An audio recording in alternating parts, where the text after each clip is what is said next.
আজকে করব মাশরুমের তরকারি। তার জন্য প্রথমে মাশরুমটাকে জলে ভিজিয়ে রাখলাম কিছুক্ষণ ধুয়ে রাখার জন্য। উপকরণের জন্য নিলাম মাশরুম, পেঁয়াজ, ক্যাপসিকাম, আলু, আবার মশলা বাটার জন্য নিয়েছি অনেক কিছুই। ধীরে ধীরে এগুলো সমস্ত কিছুই বলে দেব।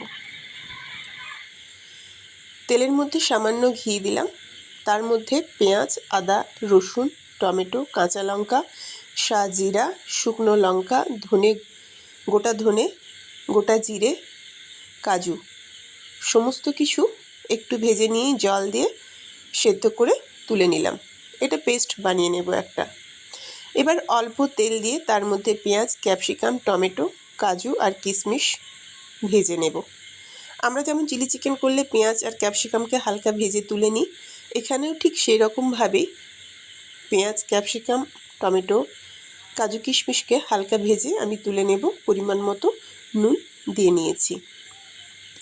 এবার এটা তোলার পরে ওই একই কড়াইতেই আমি ভেজে নেব ধুয়ে রাখা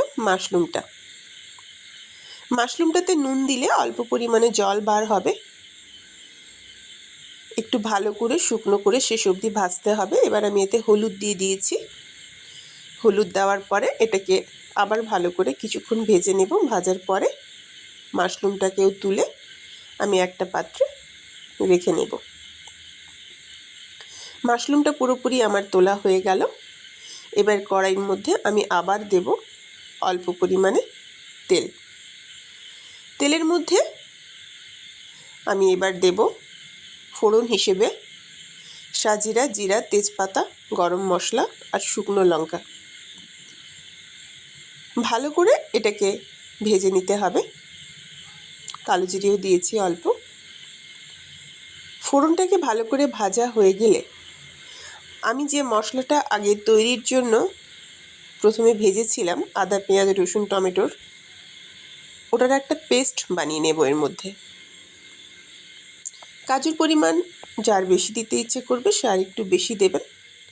আমি প্রায় 8-9টা কাজু দিয়েছি এতে। এবার এই ফোড়নটাকে আলতো করে ভাজা হয়ে যাওয়ার পরে ওই বাটা মশলাটা আমি এর মধ্যে দিয়ে নেব। মশলাটাকে খুব ভালো করে এখানে কষিয়ে নিতে হবে। মশলাটা দেওয়ার পরে আমি চলে গেছি গ্রাইন্ডারের মুখটা ধুয়ে যেটুকু জল বেরোবে মশলার জল, ওটাও আমি এখানে পুরোটাই দিয়ে দেব। এই মশলার আদা, পেঁয়াজ, রসুনটা আগে খুব ভালো করেই সেদ্ধ করে নিয়েছিলাম, তাই কষানোর সময় একটু কষালেই হবে, আর কাঁচা গন্ধটা এতে বেশি বের হয় না। আমি যেহেতু রান্নাতে কম তেল ব্যবহার করি, তাই তেল আমার রান্নায় একটু কমই ছাড়ে। এতে যদি কেউ একটু রিচ খেতে ভালোবাসেন, এতে আরও একটু তেল দেবেন। আমি পরিমাণ মতো হলুদ দিলাম। হলুদ দেওয়ার পরেই দিলাম গরম মশলা। এবার মশলাটা কষিয়ে নিচ্ছি। ঘরে যদি কারো কাছে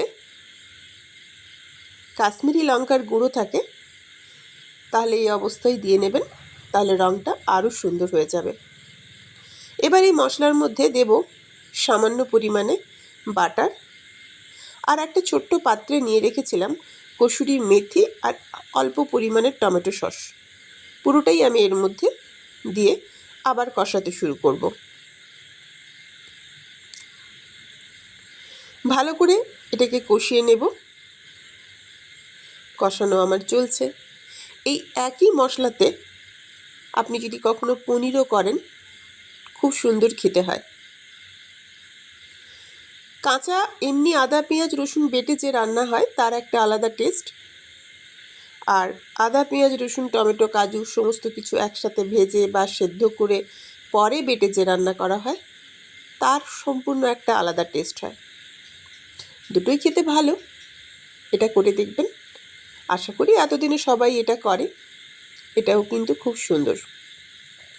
মশলা কষানো যখন প্রায় হয়ে গেল, আমার কাছে কিছু ছিল, কিছুটা কর্ন আমি তার থেকে অল্প পরিমাণে নিয়ে এর মধ্যে দিয়ে নিলাম। মশলাটা কষানো প্রায় আমার শেষের মাথায় হয়ে গেছে। এবার আমি এতে দিলাম অল্প পরিমাণে ভাজা বেসন আর সামান্য একটু আমুল দুধ। আবার এটাকে আমি কষিয়ে নেব। যেহেতু বেসনটা দিয়েছি সেহেতু এবার খুব তাড়াতাড়ি মশলাটা নিচে লেগে যেতে শুরু করবে, তাই এই অবস্থায় গ্যাসের আঁচটা কিন্তু বাড়ানো যাবে না, আর ওখানে দাঁড়িয়েই রান্নাটা করতে হবে। মশলা কষানোটা প্রায় আমার শেষের মাথায়, তাই আর কাজ কিছুই নেই তেমন বেশি। মশলাটা কষানো হয়ে গেলেই আমি এতে দেব সেদ্ধ করে রাখা আলু। আলুর পরিমাণ এতে কম দিলেও হয় বা আলু না দিলেও হয়, শুধুমাত্র মাশরুমের পরিমাণটা কম, যেহেতু আমরা তরকারি একটু বেশি খাই তাই এতে আলু দেওয়া। আলু দিলে স্বাদে যে বিশাল খারাপ হয়ে যায় তা না, পরিমাণে কিন্তু অনেকটাই বাড়ে, কিন্তু দুটোর স্বাদ একটু তো আলাদা হবেই। যেখানে আলু পড়বে না, শুধুমাত্র মাশরুমের হবে, সেটা খেতে আরও বেশি ভালো হবে। আলুটা এর মধ্যে আমি দিয়ে একটু সময় এটা কষিয়ে নেব, তারপরেই আমি ঢেলে দেব জল। এতে গরম জল দিলে আরও ভালো হয়, আমি আর জল গরম করিনি, ঠান্ডা জলই দিয়ে দিয়েছি। ভালো করে ফুটে উঠবে এটা, ততক্ষণ আমি অপেক্ষা করব।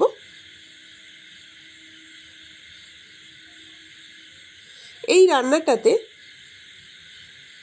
এত সুন্দর একটা গন্ধ হয়, এত সুন্দর খেতে লাগে, যেটা ঠিক আমি বলে বোঝাতে পারবো না। যখন জল ফুটে উঠবে তখন তাতে দিয়ে দেব ভেজে রাখা ক্যাপসিকাম, পেঁয়াজ আর মাশরুমের সাথে কয়েকটা কাজু আর কিশমিশও রয়েছে পেঁয়াজের সাথে। ওই কাজু কিশমিশ যখন মুখে পড়বে তখন খেতে খুব সুন্দর লাগে। মাঝখানে আমি অনেকবার ঢাকা দিয়েছি, ঢাকাটা খুলেছি, ওটা আমার আর দেখানো হয়নি। এবার রান্নাতে ফুট এসছে, আবার আমি একটু ঢাকা দিয়ে নিলাম। ঢাকা খোলার পরে নুন টেস্ট করলাম, টেস্ট করে দেখলাম আমার অল্প পরিমাণে নুন লাগবে, তাই নুন দিলাম। তারপরে দিলাম চিনি। চিনি যেহেতু আমি সমস্ত রান্নাতেই ব্যবহার করি, আর আমার মনে হয় চিনি রান্নাতে দিলে রান্নার স্বাদ একটু বাড়ে। যারা চিনি পছন্দ করেন না তারা অবশ্যই এতে দেবেন না। এবার দিলাম কাঁচা লঙ্কা, আর দেব কিছুটা কসুরি মেথি। এবার মশলাটার সাথে কসুরি মেথিটাকে আবার মিশিয়ে নেব। তরকারি প্রায় শেষের মাথায়, দেব সামান্য পরিমাণে ঘি। রং ধীরে ধীরে এবার পাল্টাতে লাগবে, রস মরে গাঢ় হবে।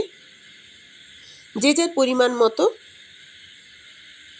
তরকারির রস রেখে তরকারিটা নামিয়ে নেবেন। আমি যেহেতু রুটির সাথে খাবো আজকে, তাই রসটাকে খুব বেশি শুকনো করব না। রান্নাটা প্রায় শেষের মাথায়, শুধু নামিয়ে নিয়ে সুন্দর করে পরিবেশন করলেই হবে। দেখতেই পাবেন তরকারির রঙটা খুব সুন্দর হয়ে গেছে। আমি একটা কাঁচের পাত্রে তরকারিটা ঢেলে নিলাম। আমার তরকারিটা পুরোপুরি তৈরি। করে দেখবেন একবার, কেমন লাগলো জানাবেন অবশ্যই।